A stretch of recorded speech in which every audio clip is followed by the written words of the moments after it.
აი მთელი პროფესია და მიმართულება გაქრება ეგრე არ ვთქვათ.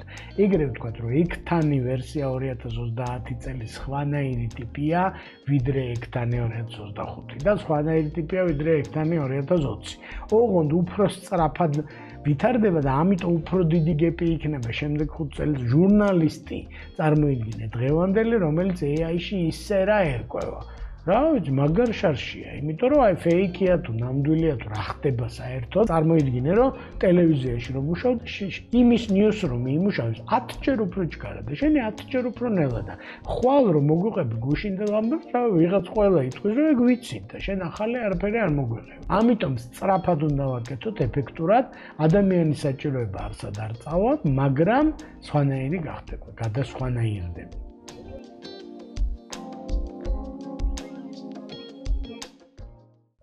როცა AI გაჩნდა რამდენიმე წლის წინ, ანუ ChatGPT, როდესაც ყველასთვის ხალმისაწვდომი გახდა, ერთ-ერთი მნიშვნელოვანი განვითარება, რაც ამას მოყვა, ის რომ ბევრმა პროგრამისტმა დაკარგა სამსახური.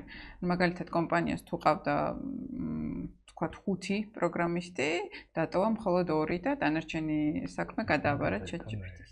როცა ვსაუბრობთ 2025-2030 წლის პერიოდზე.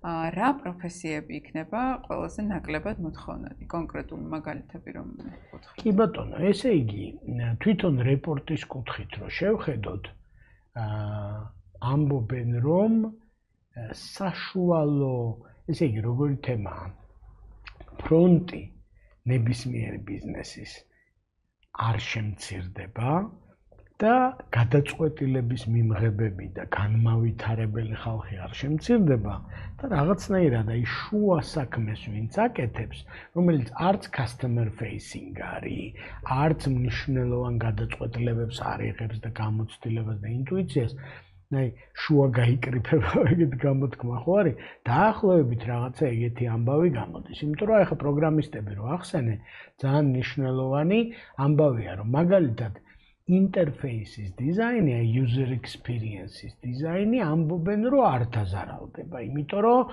ძალიან ადამიანური ამბავია, რომ ადამიანს როგორი ინტერფეისი უნდა, როგორი experience, რა ემოციები, ჯერ მანდ არ არის ეს ჩვენი AI-ის ამბავი, რომ მიხვდეს რომ ეს სიამოვნებად თუ ის სიამოვნებად, ხო? რა თქმა უნდა, თანაშემწე და ასისტენტი იქნება იმათთვისაც ის cyber security-ზე რო ვთქვათ, ეგ პირიქით იმატებს, იმიტომ რომ რაც უფრო ავტომატიზებული ხდები და რაც უფრო მეტი რამე და რაც უფრო smart ხდები, მით უფრო საფრთხეში ვარ, ხო? მით უფრო მეტი შეიძლება დამაზიანოს, ვთქვათ, ვირუსებმა და შეტევებმა და ჰაკერებმა და რაღაცებმა. ანუ ეგ მხარეც უნდა გავაძლიერო, დაცვა, აი როგორც ფიზიკურ დაცვა უნდა გავაძლიერო, ეხლა cyber დაცვა უნდა გავაძლიერო. მერე, როცა ვლაპარაკობთ, რომ მენეჯმენტი უნდა იყოს მონაცემებზე დაფუძნებული, მარკეტინგი მონაცემებზე დაფუძნებული. ეგ ნიშნავს, რომ ეგ მაგარმა ტიპებმა უნდა გააკეთო ვიღაცებმა. ხო, თვითონ AI სჭირდება მიხედვა და ყურადღება, რობოტებს სჭირდებათ გასწორება, ფიდბექი სჭირდებათ, აი როგორ თანამშრომლებს სჭირდება, რობოტს სჭირდება ფიდბექი, რომ ასე არა, ისე ჯობია და ასე შემდეგ, ხო? ანუ ფაქტობრივად ჩვენ ვამბობთ, რომ აი რამე ადგილი რო ვთქვათ, რომ შანსი არ აქვს, მოკლედ და დაიკარგები და აღარ იქნები, არ არის, იმიტომ რომ თუ პროგრამისტზე, რახან პროგრამისტის მაგალითი მოიყვანე, ჩვენ ვეუბნებით, რომ მოდი გადასპეციალიზდი machine learning-ისკენ, ან user interface-ისკენ, ან cyber security-ისკენ, ან data science-ისკენ და უსაფრთხოდ გახდები, ხო? ეხლა რა წაიღო, ასე ვთქვათ, AI-მ რა? AI-მ წაიღო, აი თარჯიმანი რო წარმოიდგინო, ხო, აი Zoom-ში ხო თარგმნა გაჩნდა, რომ ვიღაცა ჩინურად ლაპარაკობს და სუბტიტრებს თვითონ Zoom-ი AI-ის დახმარებით ინგლისურს გიწერს. ცხადია, რომ AI-ის, ანუ თარჯიმნებს დაარტყა, ოღონდ ხო ცხადია, რომ მაღალი კლასის თარჯიმნებს არ დაარტყა, იმიტომ რომ პოლიტიკურ მოლაპარაკებაზე და ჟურნალისტიკაში და იმაში ადამიანს ეთქვია, რომ გადახედე და შენ კონტექსტურად გვითარგმნე რა. ანუ დაბალ კვალიფიცირებულ თარჯიმანს, რომელიც უბრალოდ სიტყვები გადაქონდა, გადმოქონდა, იმას AI აჯობებს, რა თქმა უნდა, ხო? ანუ და დაბალ კვალიფიცირებული ტუტორი, წარმოიდგინე რეპეტიტორი, ბავშვს დაუქირავე, რომ ასწავლოს მათემატიკა. ის რეპეტიტორი თუ მეც არაფერს არ აკეთებს თუ რო აუხსნას უბრალოდ რა ვიცი ის აუხსნის AI უკეთესად აუხსნის მაგრამ თუ რეპეტიტორსა და მოსწავლეს შორის არის ემოციური კავშირი და ბავშვს უხარია და უნდა რომ ამ მასწავლებლის დასანახად რაღაცა გააკეთოს ეს სულ სხვა არის მან ესე იგი კიდევ კარგახანს ვერ მივა AI სხვათა შორის საინტერესოა რომ ექთნები ემპათიაზე აგებული ისინი საერთოდ არაფერი აი ძიძები და რაღაცები ხო შეიძლება იფიქრო რომ ისა აბსოლუტურად არ შეეხება, იმიტომ რომ სანამ შენ ბავშვს ამდობ რობოტებს, ესე იგი მანამდე კიდე ბევრი დრო გავა რა, იმიტომ რომ უნდა დაამტკიცონ ამ რობოტებმა ჯერ ჩვენ თავს უფრო ვანდობთ, ესე იგი ვიდრე ისა. და აი მედიცინაშიც ამბობენ რომ შეიძლება სამედიცინო საწყობი გადარობოტდეს, მაგრამ ეხლა ეს ექთანი გადახვევაზე რობოტი ექთანი გინდა თუ ადამიანი ექთანი, მოკლედ კიდე კარგახანს იქნება ეგ ამბავი, ხო? ამიტომ მე ვიტყოდი რომ low skilled ყველა რევოლუცია, ინდუსტრიული რევოლუცია low skilled workers, ანუ double skill-ებიან ხალხს ურტყამდა, ასე ვთქვათ. რა, ვიღაცამ თუ იცოდა მარტო ჩაქუჩის მოქნევა, ის დასგამ შეცვალა. გრელის გამოყენება იცოდა, მაგრამ ესე იგი, ცოტა მრავალმხრივი ხელოსანი თუ იყო, ის პირიქით დარჩა რობოტებთან ერთად, პირიქით უფრო ღირებული გახდა რა. ამიტომ ესეთ ქვეყნიერების დასასრულის მოდელისკენ, ასე ვთქვათ, არ წავიდოდი იქითკენ, რომ აქამდეც ეს ხდებოდა. ხო, აი შენ ხარ განათლებით ჟურნალისტი და მედია მენეჯერი. რავი, რომელიღაცა შენი სკილები აღარ მოითხოვა ბაზარმა და რომელიღაც სკილები უფრო მოითხოვა. აი ზუსტად ეგრე მინდის აქაც. აქამდეც ეგრე ხდებოდა, ეხლა უბრალოდ სწრაფად ხდება ეს ამბავი და ამიტომ ადრე თუ წელს მშვიდად იქნებოდი, ეხლა წელს ამ თვეში შეიძლება მშვიდად იყო და იმ თვეში შეიცვალოს. აი ჩვენი მაგალითი ეხლა YouTube-ის ვიდეოებს ვაკეთებ და LMS-ებს. რა ვიცი, გავაკეთებთ შენ ავატარს, ჩემ ავატარს ცოტა ხანში, სკრიპტს დაუწერთ სცენარს, დაждდებიან და ილაპარაკებენ. ჩვენ რო წავალთ სახში, მთელი ღამე იქნება ჩაწერა, მიდი მოვდივარ და რა თქმა უნდა, მე ნინო გადახედავს, რაღაცა არ მოეწონება, რაღაცა მოეწონება და ანუ ეს ადამიანის ტვინი გადაულის, მაგრამ აი შავი სამუშაო, ასე ვთქვათ, როცა რავი რაღაცები მოსაყოლია და ასე შემდეგ, გაცილებით უფრო თან ესეთ ვიდეოს კი არ გავაკეთებინებ, თუ ნებისმიერი რამე შეგვიძლია მარსზე გადაიღებენ ისინი სკაფანდრებში და იქნება საინტერესო და ექშენი იქნება და მოკლედ მატრიცის სტილში იქნება. რატო იქნება ხა ერთ ფონზე ორი ადამიანი, ესე იგი ერთმანეთს როგორ ელაპარაკება. ამიტომ ჩვენც მაგ დღეში ვართ. როგორც კი ჩვენ ვიტყვით, რომ არა, აი ჭეშმარიტი პოდკასტი და ჭეშმარიტი YouTube ასეთია, რავი, თავიდან პატარა ნიშნები იქნება, ასე ვთქვათ, რომ შეიძლება მე ჩვენც დავკარგავთ რა. თუმცა არც YouTube არ დაკარგავს თავის მიმზიდველობას, არც ტრეინინგები მით უმეტეს, თუ სწორი მიმართულებით განვითარდება. ამიტომ მე ვიტყოდი, რომ აი მთელი პროფესია და მიმართულება გაქრება ეგრე არ ვთქვათ. ეგრე ვთქვათ, რომ ექთანი ვერსია 2030 წელი სხვანაირი ტიპია, ვიდრე ექთანი 2025 და სხვანაირი ტიპია, ვიდრე ექთანი 2020. ოღონდ უფრო სწრაფად ვითარდება და ამიტომ უფრო დიდი გეპი იქნება შემდეგ 5 წელს ჟურნალისტი წარმოიდგინე დღევანდელი, რომელიც AI-ში ისე რა ერკვევა. რა ვიცი, მაგარ შარშია, იმიტომ რომ აი ფეიქია თუ ნამდვილია თუ რა ხდება საერთოდ და შენზე 10 ჯერ სწრაფად წარმოიდგინე, რომ ტელევიზიაში რომ მუშაობ და იმის ნიუსრუმი იმუშავებს 10 ჯერ უფრო ჩქარა და შენი 10 ჯერ უფრო ნელა და ხვალ რომ მოგვიყები გუშინდელ ამბებს, რა ვიღაც ყველა იტყვის, რომ ეგ ვიცით და შენ ახალი არაფერი არ მოგვიყევი, ხო? ხო გვახსოვს ეგ პერიოდი 3 დღე და 5 დღე და 7 დღე ამუშავებდნენ. რა ის 3 დღე და 7 დღე? იმე ტრამპს რო შეხედო 3 დღეში და 7 დღეში ზუსტად საპირისპირო იმას ამოიკითხა და ის მატარებელი ჩავლილია უკვე. ხო და ამიტომ სწრაფად უნდა ვაკეთოთ ეფექტურად, ადამიანის საჭიროება არსად არ წავა, მაგრამ სხვანაირი გახდება, გადასხვანაირდება. აი, სულ ცოტა ხნის წინ წავკითხე ესეთი ფრაზა, ერთ-ერთი ინფლუენსერი წერდა, რომ თინა პრომაქსზე ვმუშაობო. ანუ გაუმჯობესებულ ვერსიაზე.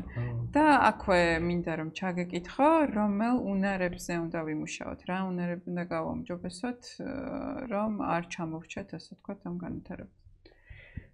კი ბატონო, ესე იგი, პირველ რიგში ვიტყვი, რომ გამძლეობა, ფიზიკური გამძლეობა, ხელის სიზუსტე, დეტალების მიმართ ყურადღება ეგენი არის, რომელიც გადის რა.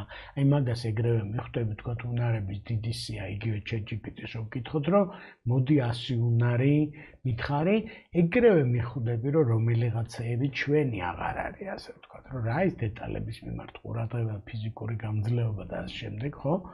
თუნდაც იგივე მეხსიერების ვარჯიში, რომელსაც ჩვენი სკოლა აი საზეპიროებით და იმით ასწავლიდა, რავი, უტექნოლოგიო დროში, რა თქმა უნდა, მეხსიერება უნდა გევარჯიშებინა, აბა ვერც საჭმელს გააკეთებ და ვერც სამსახურში იმუშავებდი, ხო?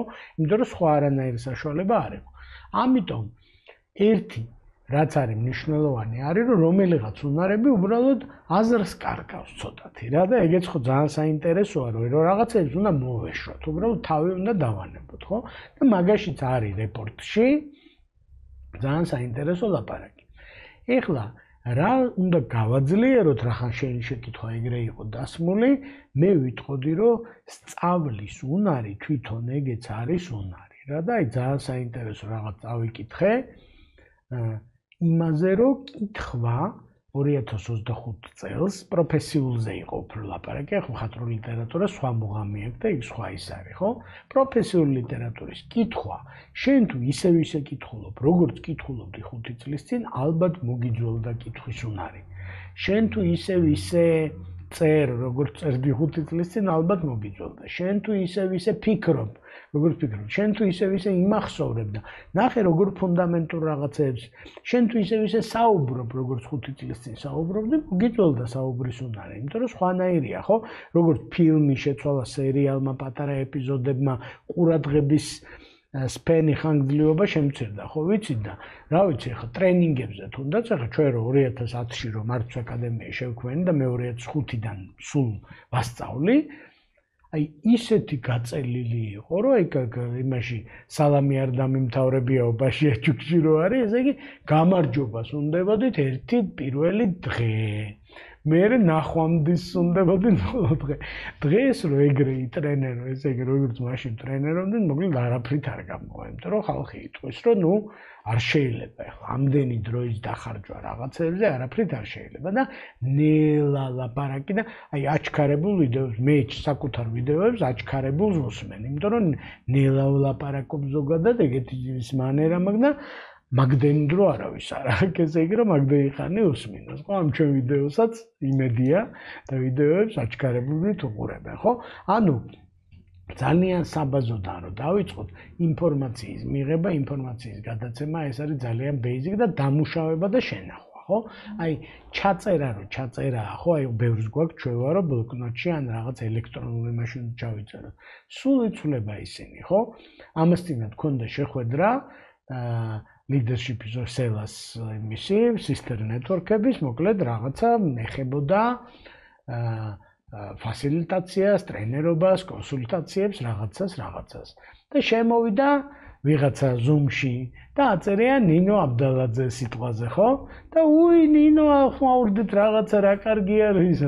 უცებ chat-ში მოვიდა ამ ნინოს გა, რომ მე ვარო ნინო აბდალაძის AI ასისტენტიო.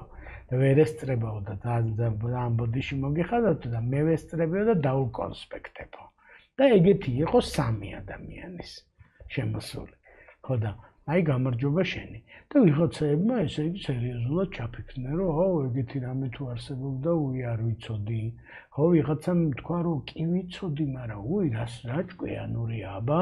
იმიტომ რომ 1 საათიანი შეხვედრა იყო, ვერ მოიცალა ადამიანმა და ეს ასისტენტი დაუწერდა მოკლე შინაარს, რომ ძირითადად ისა. მერე თუ დაეკითხები, რომ იმ არა თქვა, ამარა თქვა, ეგეც იცის. ანუ მთელი კონსპექტი აქვს ინგლისურის შემთხვევაში, ამ შემთხვევაში, მაგრამ ქართულამდეც ძალიან მალე მოაღწევს, ცხადია და ეხლა შენ რო თქვა, რომ მე ეგ უნარი არა მაქვს.